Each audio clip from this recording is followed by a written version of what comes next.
ಮುತ್ತಪ್ಪ ರೈ ಪುತ್ರ ರಿಕ್ಕಿ ರೈ ಮೇಲಿನ ಗುಂಡಿನ ದಾಳಿಯ ಕೇಸ್ಗೆ ಸಂಬಂಧಪಟ್ಟಂತೆ ಅನುರಾಧಾಗೆ ಹೈಕೋರ್ಟ್ನಲ್ಲಿ ಬಿಗ್ ರಿಲೀಫ್ ಸಿಕ್ಕಿದೆ.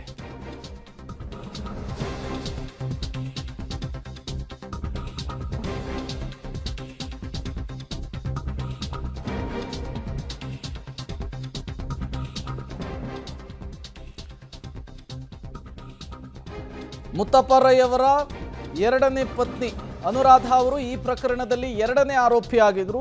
ಅವರು ಕೋರ್ಟ್ನ ಮೊರೆ ಹೋಗಿದ್ರು. ಇವತ್ತು ಅವರಿಗೆ ಕೋರ್ಟ್ನಲ್ಲಿ ಬಿಗ್ ರಿಲೀಫ್ ಸಿಕ್ಕಿರುವಂಥದ್ದು.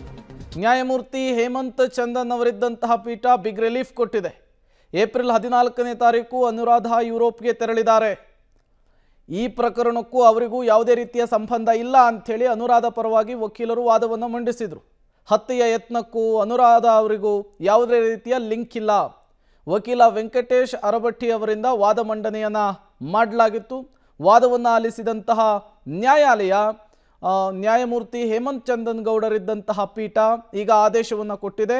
ಬಲವಂತದ ಕ್ರಮಗಳನ್ನು ತೆಗೆದುಕೊಳ್ಳಬಾರ್ದು ಅನ್ನುವಂತಹ ಸೂಚನೆಯನ್ನು ಕೊಟ್ಟಿರುವಂಥದ್ದು. ಮುತ್ತಪ್ಪ ರೈ ಪುತ್ರ ರಿಕ್ಕಿ ರೈ ಮೇಲಿನ ಗುಂಡಿನ ದಾಳಿಯ ಪ್ರಕರಣದಲ್ಲಿ ಎರಡನೇ ಆರೋಪಿಯಾಗಿದ್ರು ಅವರು.